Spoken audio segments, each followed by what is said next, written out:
Genius creativity learning বণ্ডেল সকলোকে স্বাগতম জনাইছো। আজি মই ক্লাছ 7ৰ মেথছৰ চেপ্টাৰ নম্বৰ 3ৰ শেষৰটো এক্সাৰসাইজ কৰাই দিম, এক্সাৰসাইজ 3.4 আৰু এইটো পইণ্টৰ নাম হ'ল এক্সাৰসাইজটোৰ যোনটো টপিক আছে সেইটো টপিক হ'ল চান্স এণ্ড প্ৰবেবিলিটি। চান্স মানে কোনো এটা বস্তু হোৱাৰ মানে সত্য অসত্য নে অসত্য সেইটো কিমানখিনি চান্স থাকে, সঁচা নে মিছা কিমানখিনি চান্স থাকে সেইটো হ'ল চান্স। অ'কে, আৰু প্ৰবেবিলিটি মানে সম্ভাৱিতা, মানে চান্সৰ ভিতৰতে পৰে কিন্তু সেইটো এটা জোখৰ ভিতৰত পৰে। অ'কে, এটা জোখ অনুমান কৰা হৈছে কিমানটো জোখ হ'ব, সেই জোখ এটা থাকে দেই। প্ৰবেবিলিটিত জোখটো থাকে কিন্তু চান্সৰ ভিতৰত জোখটো নাথাকে। এইটো দুটা কথা মনত ৰাখিবা। 3.4ৰ 1 নম্বৰ কুৱেশ্যন দেখিছে, classifies the following statements as certain, impossible and uncertain. মানে কোনকেইটা সত্য সঁচা হয়, পচিবল আছে, কোনবিলাক পচিবল নহয়, ঘটনাটো ঘটিব পাৰে বা ঘটিব, তেনেকুৱা কোনকেইটা হয় লিখিব লাগিব। অ'কে, ইংলিছত অসমীয়া দুইটাতে কৰাই দিম, তোমালোকে সম্পূৰ্ণকৈ চাই থাকিবা। আৰু চেনেলটো যদিও ছাবস্ক্ৰাইব কৰা নাই তেন্তে ছাবস্ক্ৰাইব কৰি দিবা, কাৰণ মই ছায়েন্সৰ ভিডিঅ'বোৰো দি আছোঁ আৰু তোমালোকৰ মেথছৰ গোটেইকেইটা অলৰেডি মোৰ 3টা লেচন কমপ্লিট হ'ব এইটো লৈ পেলাই। গতিকে তোমালোকে বাকীকেইটা লেচন চাবা, আশা কৰিছোঁ বুজি পাবাই। এটা চেণ্টেন্সকেইটা পঢ়ি দিছোঁ, তাৰপিছত মই বুজাই দিছোঁ। নেক্সট নাম্বাৰটো কি কৈছে, next year independence day will be celebrated on 15 August. Independence day কেতিয়া চেলিব্ৰেট কৰা হয়? 15 আগষ্টত। গতিকে প্ৰতি বছৰ 15 আগষ্টতে চেলিব্ৰেট কৰা হয়। কৈছে অহা বছৰ 15 আগষ্টত ইণ্ডিপেণ্ডেন্স ডেটো চেলিব্ৰেট কৰা হ'ব। এইটো সঁচা কথা, একদম ঘটাৰ কথা, ঘটিবই। গতিকে সেইটো কেনেকৈ লিখিম? এনচাৰটো দ্য ষ্টেটমেণ্টছ, মই ষ্টেটমেণ্ট বুলি দিছোঁ কাৰণ এইটো ষ্টেটমেণ্টটো দিছে নহয়, এটা বাক্যটো দিছে, কথাষাৰ দিছে। The statements will happen cheerily, মানে চিয়'ৰলি এইটো হ'বই, ঘটিবই। হেপেন মানে ঘটাটো, গতিকে চিয়'ৰলি এইটো ষ্টেটমেণ্টটো কথাটো ঘটনাটো ঘটিবই। অ'কে, তাৰপিছত 2 নম্বৰটো কুৱেশ্যনটো চোৱা, if you do good result then you will get a prize. তুমি যদি ভাল ৰিজাল্ট কৰা তেনে তুমি এটা প্ৰাইজ পাবা। এতিয়া ভাল ৰিজাল্ট কৰে নে নকৰে সেইটো ভৱিষ্যতে গম পোৱা যাব, সেইটো ভাল নে বেয়া কৰে। যদি বেয়া হৈ যায় তেতিয়াতো প্ৰাইজটো নাপায়। গতিকে সেইটো কি হয়, the statements may happen but not sure. ভাল হ'বও পাৰে, ঘটিবও পাৰে, ষ্টেটমেণ্টটো মানে ভাল হ'বও পাৰে কিন্তু বাট চিয়'ৰ নহয়। Okay, the statements may happen মানে ঘটিবও পাৰে। অ'কে, ঘটিব পাৰে, বাট কিন্তু নট চিয়'ৰ নহয়, নিশ্চিত নহয়। অ'কে, এতিয়া অসমীয়া মিডিয়ামৰ দুটা কুৱেশ্যন কেনেকৈ অহা বছৰ স্বাধীনতা দিৱস 15 আগষ্টত উদযাপন কৰা হ'ব। এইটো সত্য কথা, এইটো প্ৰতি বছৰ 15 আগষ্টতে উদযাপন কৰা, গতিকে উক্ত কথাষাৰ নিশ্চিতভাৱে ঘটিব। অসমীয়াত হ'লে এনেকৈ লিখিবা। আৰু 2 নম্বৰটো ভাল ৰিজাল্ট কৰাটো কি হ'ব, উক্ত কথাষাৰ ভৱিষ্যতে ঘটিব পাৰে কিন্তু নিশ্চিত নহয়। ভৱিষ্যতে ঘটিব, অসমীয়া মিডিয়ামটোত মই অলপ ভৱিষ্যত ৱৰ্ডটো মই এড কৰি দিছোঁ। উক্ত কথাষাৰ ভৱিষ্যতে ঘটিব পাৰে কিন্তু নিশ্চিত নহয়, ঘটিব পাৰে কিন্তু নিশ্চিত নহয় যে ভাল নে বেয়া কৰিব। অ'কে, 3 নম্বৰ লেচনটো গোটেইকেইটা পইণ্টে একেবাৰে গোটেইকেইটা এক্সাৰচাইজৰ কুৱেশ্যনবোৰ একেবাৰে সহজ, বেছি টান নহয়, অলৰেডি মই কৰাই আহিছোঁ, তোমালোকে চাই আহিছা। 3 নম্বৰ কুৱেশ্যনটো চোৱা, in the week the day after, এটা সপ্তাহত day after Wednesday will be Friday, মানে ৱেডনেছডে পিছত ফ্ৰাইডে, ৱেডনেছডে পিছত কি আহে, থাৰ্ছডে আহে, তাৰপিছতে ফ্ৰাইডে। গতিকে এইটো ভুল কথা কৈছে, গতিকে আনচাৰটো কেনেকৈ লিখিম, ইট ইজ ইম্পচিবল। এইটো ইম্পচিবল নহয়, ইম্পচিবল, কাৰণ ৱেডনেছডে পিছত থাৰ্ছডে নাহে, জপিয়াই দিব নেকি?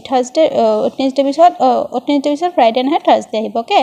ইয়ৰ friend will see you today, তোমাৰ ফ্ৰেণ্ড ধৰিব। এতিয়া লগ ধৰিবতো এইটো সঁচানে, কিবা এটা কাৰণত হয়তো লগ নধৰিবও পাৰে, মানে অসুবিধা যদি হৈ যায়। গতিকে এইটো কি হ'ব, মে হেপেন বাট নট চিয়'ৰ, এনেকৈ লিখিবা। অ'কে, তাৰপিছত 5 নম্বৰতে, if you visit zoo you will be able to dinosaur. জুত কি ডাইন'ছৰ পোৱা যায়? ডাইন'ছৰ এই পৃথিৱীত বৰ্তমান নাই, আগতহে আছিলে, নহয় প্ৰথম অৱস্থাত, কিন্তু এতিয়া বৰ্তমান নাই। গতিকে এইটো একদম ভুল কথা কৈছে, ইম্পচিবল, পচিবল হোৱা কথা নহয়, একদম ঘটিব পৰা ঘটনা নহয়। গতিকে it is a impossible statement. Okay, ষ্টেটমেণ্টটোৰ লগত লগাই দিছোঁ। এইখিনি হ'ল ইংলিছ মিডিয়ামৰটো। এতিয়া অসমীয়া মিডিয়ামৰটো চাই লোৱা। অহা সপ্তাহত বুধবাৰৰ পিছত দিনটো শুক্ৰবাৰ হ'ব, বুধবাৰৰ পিছত বৃহস্পতিবাৰ হয়, গতিকে এইটো ভুল কথা হ'বই নোৱাৰে, এইটো এটা অসম্ভৱ বাক্য। অ'কে, তোমাক আজি বন্ধুজনে দেখা কৰিব পাৰে, নকৰিব পাৰে, ঘটনাটো ঘটিব পাৰে কিন্তু নিশ্চিত নহয়। দেখা কৰিব পাৰে কিন্তু সেইটো হয় নে নহয় এইটো নিশ্চিত নহয়। অ'কে, 5 নম্বৰটো, তুমি চিৰিয়াখানালৈ গ'লে ডাইন'ছৰ দেখা পাবা। এইটো এটা অসম্ভৱ বাক্য, একদম সম্ভৱ নহয়, ডাইন'ছৰ পোৱাই নাযায়। আৰু চিৰিয়াখানালৈ ডাইন'ছৰ কেনেকৈ আহিব? বৰ্তমান ডাইন'ছৰ নাইকা আমাৰ পৃথিৱীত।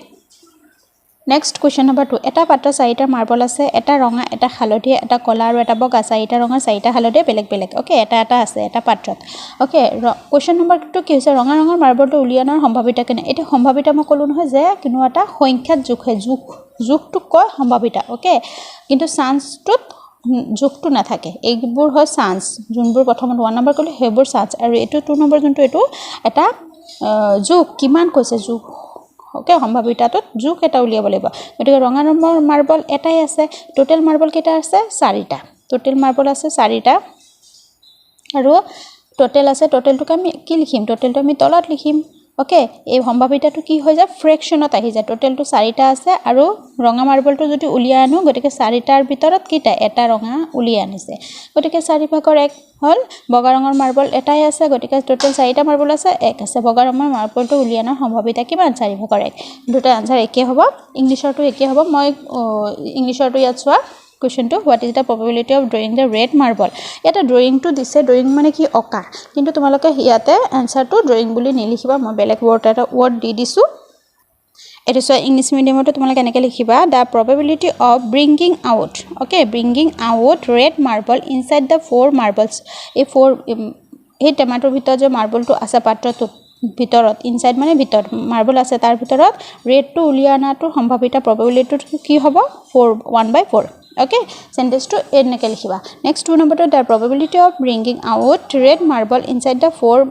এটো red নহয় তো white next to white কৈছিলে দে white marble inside the four marbles is 1/4 okay আৰু অসমীয়া মিডিয়ামটো একেবাৰে সহজ ৰঙা ৰঙৰ মাৰ্বলটো উলিয়ানৰ সম্ভাৱিতা কিমানৰ জাগাত জাস্ট এনসাৰটো লিখিলে হৈ যাব হল এটো বগা ৰঙৰ মাৰ্বলটো উলিয়ানৰ সম্ভাৱিতা কিমানটোৰ জাগাত এনসাৰটো লিখি দিছো এবোৰ 2 নম্বৰটো এনসাৰ কমপ্লিট হল এতিয়া 3 নম্বৰটো বুজাই যাও ৰীতা ববিতা হিমা পুষ্পা ইয়াত পুষ্পা নামটো দিয়া নাই কাৰণ অসমীয়া মিডিয়ামত যেটো দিছে সেইবাবে মই ইয়াত লিখি দিছো and Megha wrote their names on sheets of paper এটা মানে এজনৰ নাম এটা লিখিছে পাঁচজনৰ নাম পাঁচটা শীট লৈছে টুকুৰা and put them inside a box এটা বক্সত দি দিছে বৰাই দিছে Megha draw a sheet of paper from the box draw মানে কি ইয়াত আঁকা কিন্তু ইয়াত উলিয়াই আনাৰ কথা কৈছে মেঘা এটা হি পাঁচটা শীটৰ পৰা এটা উলিয়াই আনিছে এটা কাৰ নাম পৰিছে এটো নাজানে যিকোনো এজনৰ নাম হ'ব এটা নামে হ'ব what is the probability of drawing her own name মানে তাইৰ নামটো উলিয়ানৰ সম্ভাৱিতাটো কিমান গতিকে এজনে এটা নামে আছে আৰু এবাৰে উলিয়াব গতিকে এবাৰে চান্স থাকিব উলিয়াটোৰ হনে নহয় গতিকে এটো এনসাৰটো কেনেকৈ লিখিম আমি এটো answer given number of person মানুহ আছে 5 জন বা এনেকৈ এটা লাইনতো লিখিব পাৰা number of person and sheets paper okay paper of sheets বা sheets paper of sheets এনেকৈ লিখিবা বা এনেকৈ দুটা সেন্টেন্স লিখিলে হ'ব মই যেনেকৈ লিখছো পাঁচটা মানুহ 5 জন পেপাৰো 5 জন Megha taking out a sheet Megha যেতিয়া এটা sheet লৈ লব Megha taking out a sheet a one to নিদিলেও হ'ব এটো সব মেঘা টেকিং আউট এ শীট মেঘা এটা যদি শীট লৈ লয় ওকে মেঘা যদি ইফ বুলি দিব পাৰা ইফ ইয়াত if the Megha taking out A sheet বা টেকিং অৰ্থাৎ ব্ৰিংগিং দিব পাৰা মই অলৰেডি ইয়াত দি দিছো টেকিং নহলে ব্ৰিংগিং টো দিলে বেছি মানে সেন্টেন্সটোৰ লগত বেছি মিল খায় এটা শীট যদি মেঘা লৈ লয় therefore the probability of Megha bringing out her own name তাৰ নেমটো পোৱাৰ সম্ভাৱিতাটো কিমান 5/1 মানে টোটাল শীটস আছে 5টা পেপাৰটো আছে টুকুৰাটো আছে 5টা তাৰে এটা লৈছে গতিকে এটাত হয়তো মেঘাৰ নাম ওলাব পাৰে নলাব পাৰে গতিকে হেতু হ'ব 5/1 ওকে এটো হল সম্ভাৱিতা তাৰ পিছত অসমীয়া মিডিয়ামৰটো এটো সোয়ান দিয়া আছে মানুহ আৰু কাগজৰ টুকুৰা সংখ্যা ইয়াত মই এটা সেন্টেন্সৰে লিখি দিছো 5টা মুঠ 5টাৰ টুকুৰাৰ পৰা মেঘা এটা উলিয়ালে ওকে এটো লিখিলে হ'ব মুঠ 5টা টুকুৰাৰ পৰা মেঘা এটা উলিয়ালে গতিকে মেঘা উলিয়ানাৰ সম্ভাৱিতা হ'ব 5/1 ওকে অসমীয়া মিডিয়ামটো তোমালোকে এনেকৈ লিখিবা 3 নম্বৰ কোৱেশ্চনটো কমপ্লিট হল আৰু তোমালোকে ভিডিওটো প্লিজ লাইক কৰি দিবা কাৰণ লাইক কৰিলেহে ভিডিওবোৰ বেছি মানুহলৈকে যাবা আৰু বেছি ভিউজ হলে মোৰ ভিডিওবোৰ বেছি সোনকালে দিবলৈ মন গৈ থাকে next question number 4 the letters of the word education are written on cards and kept in a bag মানে এটা কাৰ্ডত এডুকেশন ওয়াৰ্ডটো লিখিছে আৰু এটা বেগত ভৰাই দিছে what is the probability of getting a vowel from the bag আৰু এই এডুকেশন শব্দটো কিমানটা ভাৱেল আছে ভাৱেলটো উলিয়াৰ সম্ভাৱিতাটো ভাৱেলবোৰ উলিওৱাৰ সম্ভাৱিতাটো কিমান হ'ব এটা টোটাল এডুকেশনত কিমানটা আছে 1 2 3 4 5 6 7 8 9 নটা আছে তাৰে ভাৱেল কোনকিটা আছে কাউন্ট কৰিব লাগিব ওকে কাউন্ট কৰি পেলাই আমি লিখিব লাগিব এতিয়া চোৱা এতিয়া total letters of the word education okay total letters কিমান আছে এডুকেশন এডুকেশ্যন ৱৰ্ডটোত লেটাৰ্ছ কিমানটা আছে 9টা 9 number of vowel in this word আৰু এই ৱৰ্ডটোত ইন দিছ দিছো এডুকেশ্যনটো আকৌ লিখি দিয়া নাই এই ৱৰ্ডটোত নাম্বাৰ অফ ভাৱেল কেইটা আছে 5টা কাৰণ ই এটা ভাৱেল কেইটা এ ই আই অ ইউ এইকেইটা হ'ল ভাৱেল ইংৰাজী বৰ্ণমালাৰ ভাৱেল হ'ল এইটো এই 5টা গতিকে এই 5টা কি আছে নে নাই চাই ইটো আছে ইটো এটা ভাৱেল ইউটো এটা ভাৱেল এটো এটা ভাৱেল আইটো এটা ভাৱেল অটো এটা ভাৱেল মানে গোটেইকেইটা আছে গতিকে ইয়াত পাঁচটাই আছে ভাৱেলৰ 5টা ভাৱেলৰ লেটাৰ্ছে আছে গতিকে ভাৱেল আছে 5টা therefore the probability of getting vowel from the word আৰু সেই নাম্বাৰটোৰ পৰা ভাৱেলখিনি উলিওৱাৰ সম্ভাৱিতাটো কিমান হ'ব 9/5 ওকে যেহেতু ভাৱেল 5টা আছে গতিকে 9/5 হ'ব তাৰপিছত অসমীয়া মিডিয়ামৰ হ'লে এনেকৈ লিখিবা ইংৰাজী স্বৰবৰ্ণৰ সংখ্যা 5টা এডুকেশ্যন শব্দটোত মুঠ বৰ্ণ 9টা ওকে ইংৰাজী স্বৰবৰ্ণৰ সংখ্যা 5টা এডুকেশ্যন শব্দটোৰ মুঠ বৰ্ণ 9টা তাৰপিছত therefore এডুকেশ্যন শব্দটোৰ পৰা ইংৰাজী বৰ্ণখিনি উলিওৱাৰ সম্ভাৱিতা হ'ল 9/5 ওকে অসমীয়া মিডিয়ামৰ ষ্টুডেণ্টবোৰে তোমালোকে এনেকৈ লিখিবা নেক্সট কুৱেশ্যন নম্বৰ 5 আৰু এইটো শেষৰটো কুৱেশ্যন হয় in a basket there are 4 mangoes 4টা মেংগোজ আছে এটা বাস্কেটত 3 পমগ্ৰেনেট আছে ডালিম আৰু 5টা বানানাস আছে what is the probability of getting all the bananas from the basket অকল বানানাখিনি উলিওৱাৰ কথা কৈছে তাৰ সম্ভাৱিতাটো কিমান হ'ব টোটেল ফ্ৰুটছ কিমানটা আছে টোটেলটো তলত লিখিম তাৰপিছত বানানাখিনি কিমানটা সিমান লিখি দিম এইটো ফ্ৰেকশ্যন মানে সম্ভাৱিতাটো নাম্বাৰখিনি সদায় ফ্ৰেকশ্যনত হৈ যায় ওকে এতিয়া 5 নম্বৰটো চোৱা পাচিত আম আছে অসমীয়া মিডিয়ামৰটো প্ৰথমতে কৈ দিছোঁ পাচিত আম আছে 4টা ডালিম আছে 3টা কল আছে 5টা কমা দিছোঁ আছে এটা তোমালোকে কমা লিখি দিবা ডাইৰেক্ট মই ইয়াত কমা দি দিছোঁ পাচিটোত থকা মুঠ ফল টোটেল ফলটো কিমান 4 + 3 + 5 12 therefore পাচিটোৰ পৰা গোটেইখিনি কল উলিয়াই অনাৰ সম্ভাৱিতা হ'ব গোটেইখিনি কল কৈছে দে গোটেইখিনি কল কেইটা আছে 5টাই আছে গতিকে 12/5 টোটেল আছে ফল গোটেইকেইটা ফ্ৰুটছ মিলি 12 আৰু কল আছে 5টা গতিকে 12/5 হ'ব এতিয়া ইংলিছ মিডিয়ামতো এনেকৈ লিখিবা ইন এ বাস্কেটটো প্ৰথম এটা সেন্টেন্সত লিখি তাৰপিছত number of mangoes 4 number of pomegranate 3 number of bananas 5 total fruits in a basket total fruits in a basket কিমানটা আছে গোটেইকেইটা প্লাস দেখুৱাই দিছোঁ 12টা আছে therefore the probability of getting all the bananas from the basket equal to 12/5 5/12 12/5 okay English মিডিয়ামতো তোমালোকে এনেকৈ লিখিবা আৰু আজি গোটেইকেইটা কুৱেশ্যন কমপ্লিট হৈছে আৰু ইয়াতে এটা সূত্ৰটো দিছে এভাৰেজৰ arithmetic meaner এটো সূত্ৰত অলৰেডি মই এক্সাৰসাইজত কৈ আহিছো এই সূত্ৰটো তোমালোকে মুখস্থ কৰি ৰাখিবা আৰু এটা নিজে চেষ্টা কৰিব দিছে এটা তোমালোকৰ ফ্ৰেন্ডছবোৰ বা ঘৰত ভাইটি ভণ্টিহঁতৰ লগত তোমালোকে খেলি পেলাই এই মেথছটো কৰি পেলাই চাবা এটা খেলৰ নিচিনা চাব তোমালোকে খেলি চাবা ভাল পাবা ওকে এটা মুদ্ৰা 100 বাৰ টছ কৰা আৰু তথ্যখিনি এটা মুদ্ৰা 100 বাৰ মানে এটা কইনছ এটা ল'ব দিছে 100 বাৰ মানে হেড নে টেল উলিয়াব দিছে ওকে তাৰপিছত তথ্যখিনি লিপিবদ্ধ কৰা কেইবাৰ কোনটো কি পৰে ফাৰ্ষ্টৰ পৰা লিপিবদ্ধ লিখিব দিছে মুণ্ড আৰু পুচ্ছ কিমান বাৰ পালা মানে হেড আৰু টেলছ কিমান বাৰ পাইছা তাৰ সংখ্যা নিৰ্ণয় কৰা কিমান বাৰ পাইছা এবাৰ সাপোজ ধৰিলে এবাৰ টছ কৰিলে কি পৰিছে হেড পৰিছে এটোৰ এক্সাম্পল এটা তোমালোকে ইয়াতে দিয়ে দিছে চোৱা পেজ নম্বৰ 115ত এটো এনেকুৱা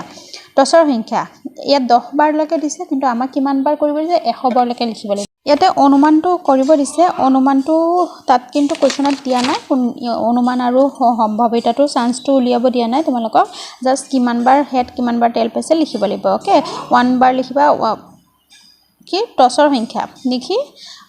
1 নম্বৰটো তলতলে কি লিখিবা কিমান পৰিছে হেড না টেল পৰিছে লিখিব লাগিব মুণ্ডনে পুচ্ছ পৰিছে লিখিব লাগিব ওকে এটা লাডুগুটি 100 বাৰ আৰু এবাৰ পৰিছে এটা লুডুগুটি এটা